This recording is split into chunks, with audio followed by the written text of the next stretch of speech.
They are misfits. They are vagrants. They can't help you. This pastor asked me to plant the church and then gave me the worst people in the church.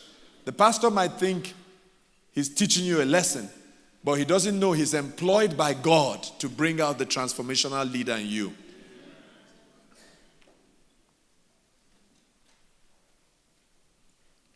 Number 3, the transformational leader must resist the pressure to sacrifice integrity, principles, or values to achieve short-term objectives. There's a lot of pressure that can come to deliver short-term objectives.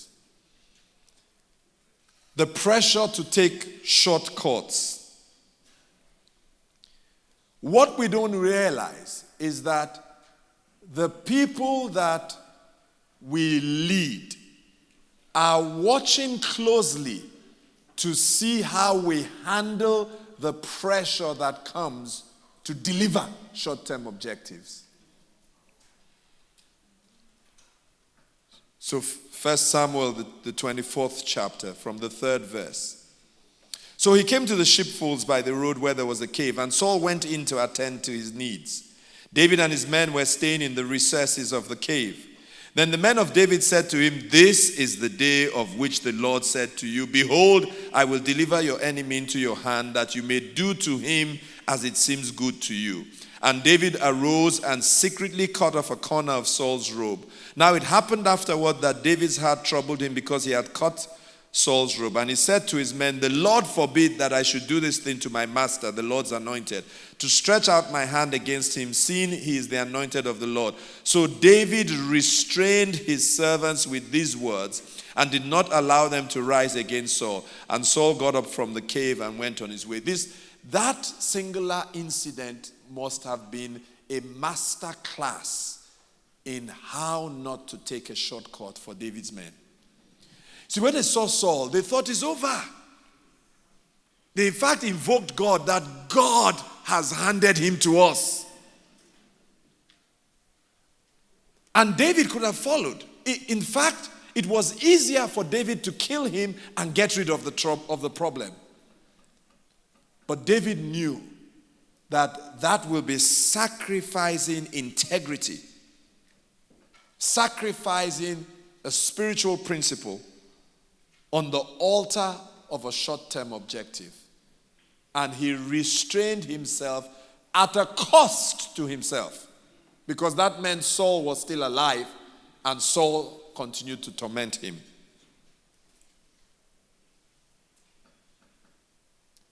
Number 4. A transformational leader must be real. The buzzword with a millennial generation is the word authentic. They are tired of frauds. They have seen politicians who are fraudulent, bankers who are fraudulent, sportsmen who are fraudulent. The one place that they are hoping not to see fraud is the leadership in the church. There's something about vulnerability that is attractive that we were never taught. We were made to believe that part of leadership is to show that you're not vulnerable in any way. I remember when I first got saved, and I used to look up to a number of men of God, and I thought their lives were perfect because they presented a perfect life. The closer I got, the more I found out. I actually thought my totally dysfunctional life is a lot better than your life.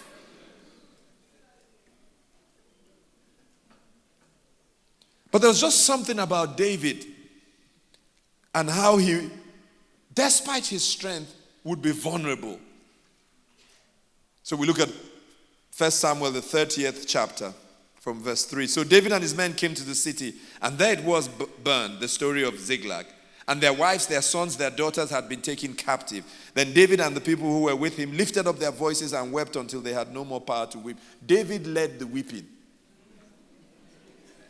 So this is not a time to act strong. They've taken my wife, they've taken my wife, they've taken my children. He just sat down and started crying.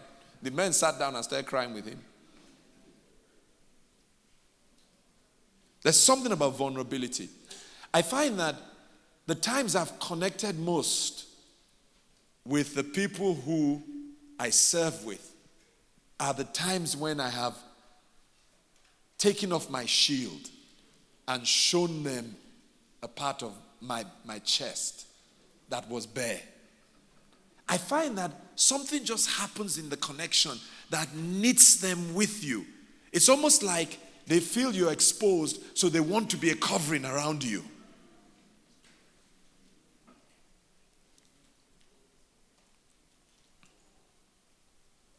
Number 5.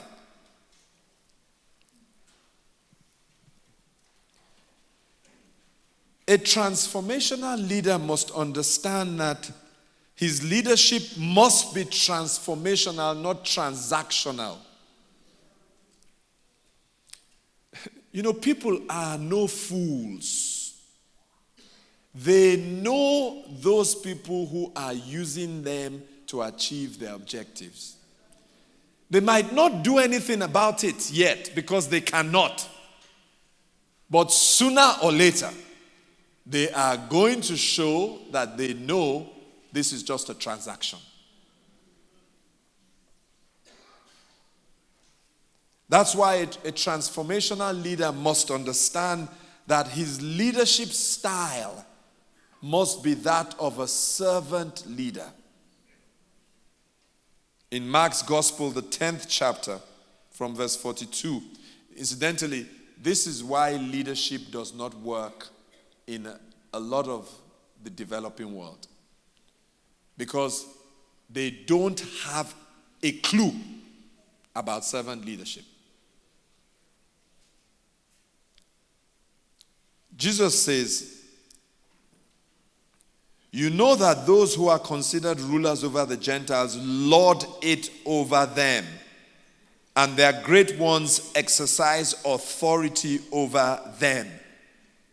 When you find that leadership style in the church, it is a Philistine leadership style. It is not kingdom. That's just what I'm trying to say.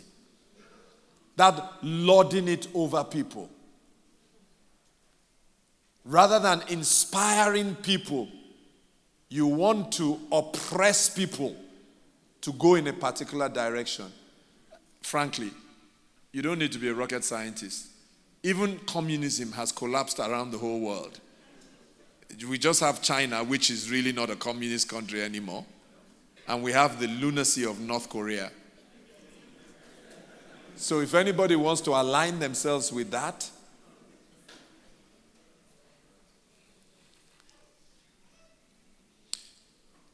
he says, yet it shall not be so among you, but whoever desires to become great among you shall be your servant. And whoever of you desires to be first shall be slave of all. For even the Son of Man did not come to be served, but to serve and to give his life a ransom for many. What was Jesus? Jesus saying that the leadership style in the kingdom is different.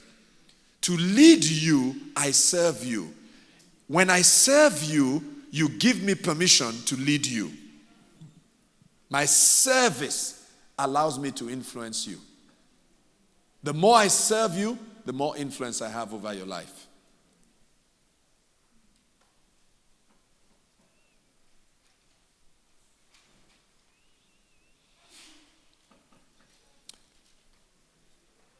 A transformational leader must be one who has been somewhere so that he can take people there. If I haven't traveled there, I cannot take you there. That's why an organization cannot grow beyond its leader. Just can't.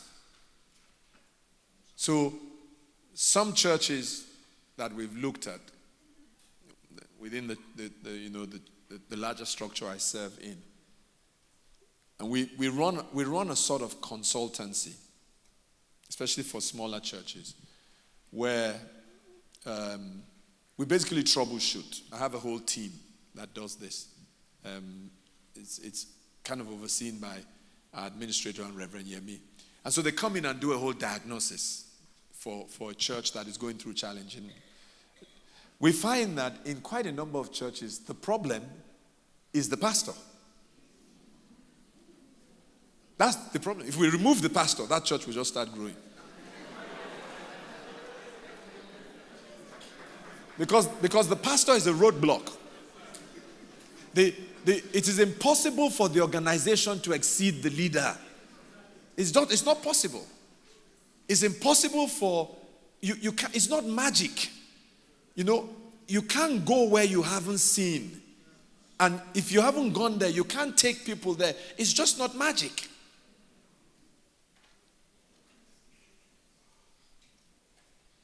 So Nehemiah could talk about building the wall and rebuilding the wall and putting up the gates because he had gone there. He had traveled there in his mind.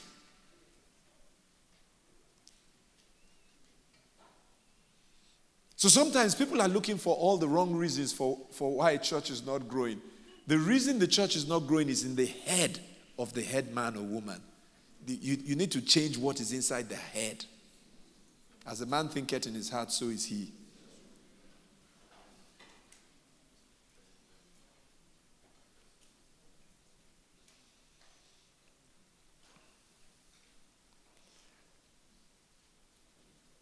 A transformational leader must have courage.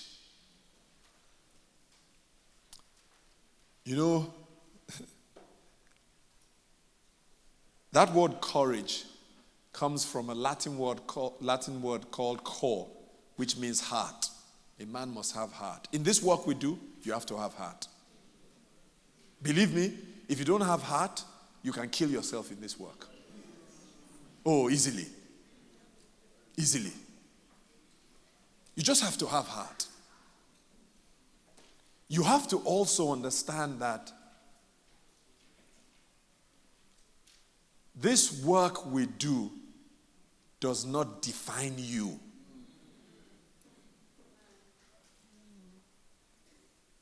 You're defined by who God says you are.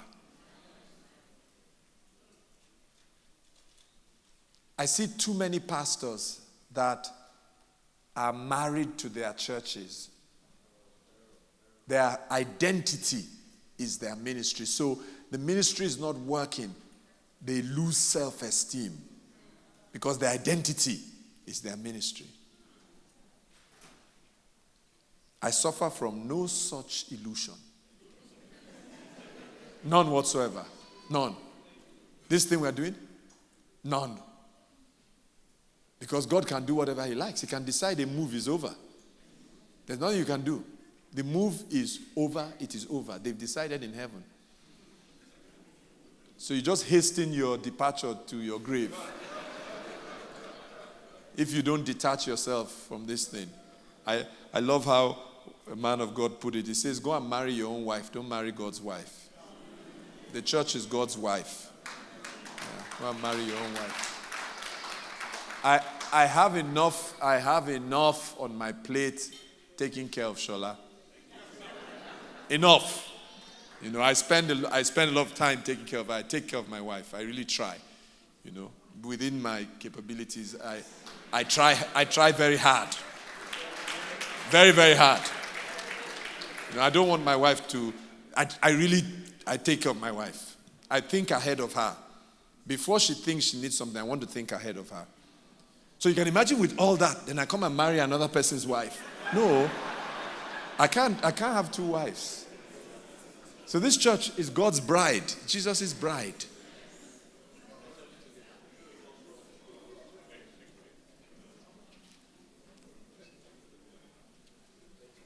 So some people are trying to be married to his bride.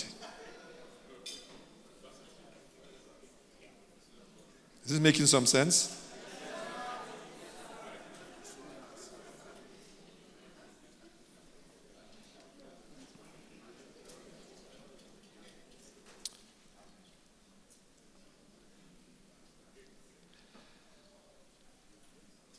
the level to which you go as a transformational leader is directly related to how you conquer your appetites.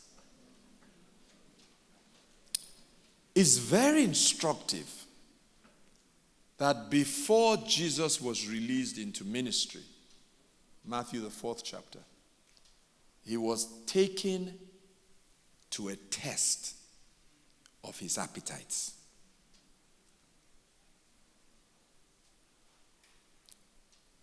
The reason is that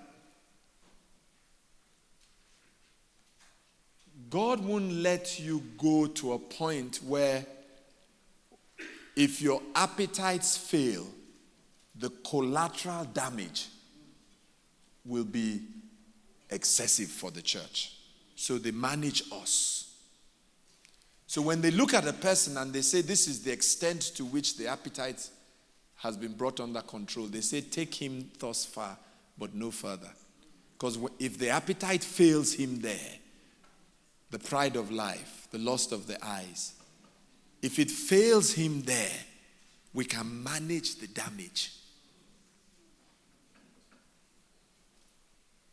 So a lot of people want to be like so and so, but they're saying your appetite can't handle that level. Just stay where you are. I mean, where you are is just one little girl in church dancing around you. You can cope with that one. When you have the mega church, it's about 400 hot girls. And they say you cannot handle it. Just stay with Philomena here. You and Philomena be dancing around each other. Just be dancing around each other. Because by the time you get to that level, it's not just Philomena. And you can't handle it. So just stay where you are. So they say you want that ministry. They say no. Where you are with 14 people, the money, we don't know what is happening with the money. So just handle the tithe. Out of the 14, only 4 pay tithe. Manage, just handle that. Because if we take you to the place where somebody drops £1 million tithe, where people are coming to you, they are not going to the church. They are coming to you. Believe me. And some of you pastors know this happens. They are coming to you and they are saying, here is a gift for the church. It has no records. They give it to you and they go away. When 4 people were giving you, we didn't see anything. We didn't know how it happened. This one, somebody just left $25,000 and said it's for the church. And you think to yourself, So from heaven, they say, we understand the weakness of your character. Let's manage it so that the collateral damage does not slow down the work of the kingdom.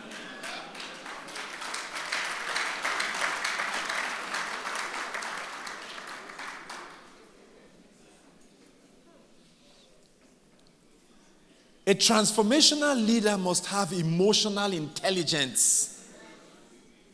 Do you know they say that the main thing now in